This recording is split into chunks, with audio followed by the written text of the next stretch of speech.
Hey guys, today I'm going to be showing you how to make these really cute Minecraft flower pots that would look great on your desk or anywhere in your bedroom. They are super easy to make and you won't have to spend a lot of money to make them. In this video, I'll be doing the Minecraft red tulip, but keep in mind, once you get the hang of it, you can do this with any Minecraft flower. So here are the things you'll need. You will need one flower pot. The one I'm using is from Michael's. The pot came with a fake flower, but don't worry about that, we'll be removing it later on. Next, you will need 2 sheets of photo paper, which you will be using to print out your flowers. You'll need some paint. I'm going to be using this Craft Smart paint in the shade brown and orange spice to create the clay color for our pot. You'll need a mixing tray or some type of bowl to mix your paint in. Next, you'll need some clear tape, a foam brush, any size will work, a glue stick, you want one that will be clear once it dries, and some scissors. We're going to be doing a lot of cutting, so you want them to be a good pair of scissors. All the items I just listed will also be listed down below, along with where I got them and how much they cost. As an alternative, if you can't find the flower pot I'm using, you can use another flower pot. Something like this is also fine. I bought this one at the dollar store. Just try to get one that's about the same size as a 2x2 inch square. Once you found a flower pot that works for you, you can follow the same steps I'll be doing. Okay, so let's begin. The first thing you'll want to do is grab your flower pot. The one I'm using has an artificial flower, so we need to go ahead and pull that right out. Once you've done that, you can place the flower aside and we can get ready for the painting. Go ahead and grab your orange spice and brown paint along with your mixing tray and your foam brush. You want to go ahead and put equal amounts of both the orange spice and brown paint into your mixing tray. This part is optional, but I went ahead and grabbed this toothpick and began mixing the paint. Once most of the mixing was done, I grabbed my foam brush and mixed the rest. Now you want to begin painting all 4 sides. I went ahead and painted the bottom as well.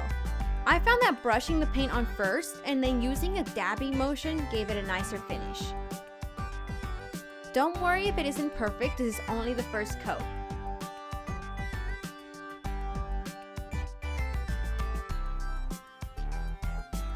Once you're done, go ahead and place a flower pot upside down to dry. The next step is to grab our 2 sheets of photo paper. The photo paper I'm using is already pre-cut to 4x6 inches. If you're using full sheets, that's fine too. I recommend photo paper so that your flowers have a nice glossy finish when we're done. Now we want to go ahead and print out 2 of our flower templates, which will be linked in the description. Keep in mind you want to print 2. So here we have one of our sheets of printed tulips. Although the flowers on these sheets both look the same, they are not because they actually fit back to back. So let's go ahead and begin cutting the first set. I'm going to start by cutting the sheet right down the middle to make it a little bit easier for myself. The key is to take your time and try to get as close to the edges as possible.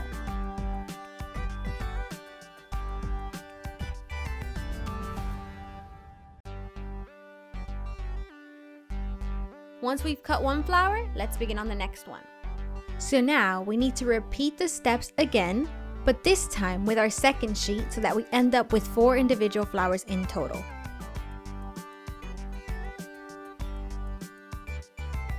So here we have all 4 flowers. The next step is to grab your glue stick and the pair of flowers from the first sheet.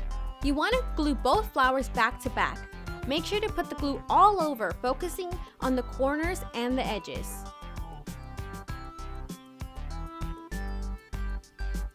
Once that's done, grab your next pair of flowers from your second sheet and do the same. When you're done gluing both sets, set them aside for the glue to dry.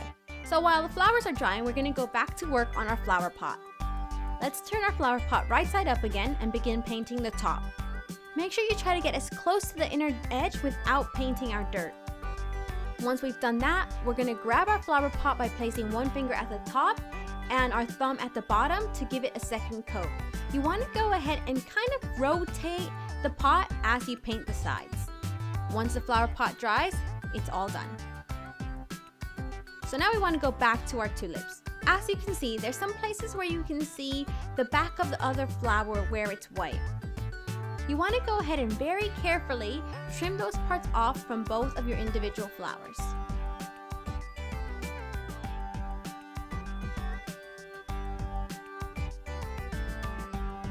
So now that we've done our trimming, you might still see some white showing here and there.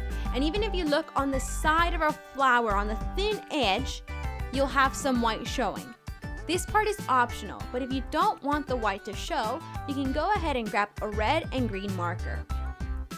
First, grab your red marker and using the side and the tip of the marker, color in along the red parts of the flower.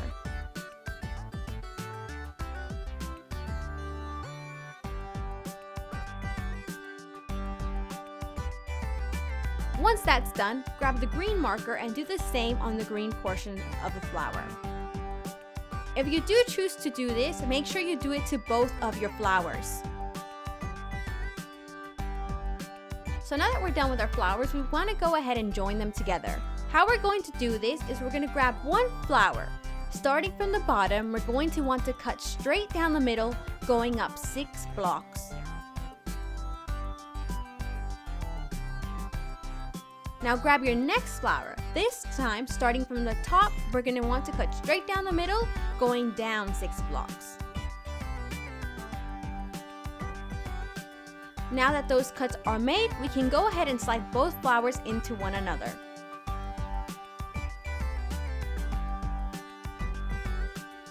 Now that your flowers are joined together, you want to flatten them out. For this next step, you'll need your tape and scissors. You're going to want to cut thin rectangular strips of tape that are about 1/4 of an inch thick. Go ahead and cut one piece of tape and place it right at the bottom of the flower. You want to focus on the area where the flowers join together. If there is any excess tape, just go ahead and cut it off.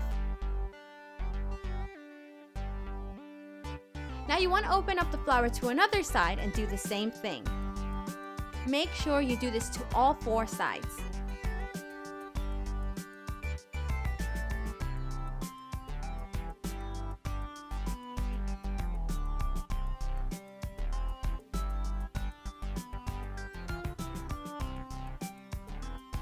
Now we're going to tape the red portion of the flower. So again, we're going to cut thin pieces of tape about 1/4 of an inch thick. You only have to do this to 2 sides. Make sure to really push down right along the middle section of the flower where they join up.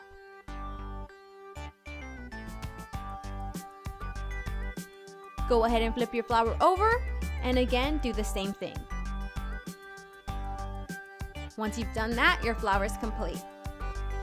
So you can go ahead and open it up now and it's going to give you a little cross shape at the top. Now for our final step, you're going to need your flower pot, your flower, and your glue stick. Grab your glue stick and right in the center of the pot, you want to go ahead and rub a good amount of glue in. Now grab your flower and rub just a small amount of glue to the bottom of the flower. Now place the flower right on the center of the pot. You want to go ahead and hold the flower in place for a few seconds just so that the glue begins to dry and the flower can stand on its own. Now we wait for all of it to dry. Alrighty, so here is our Minecraft flower pot all done. Like I said at the start, you can do this with any Minecraft flower. All you need to do is find the flower template. As you can see, I also made the yellow flower. Anyway, you guys, thank you so much for watching. If you enjoyed this Minecraft DIY, please leave a like and share. Also, let me know if there's anything else you'd like me to DIY next. Bye!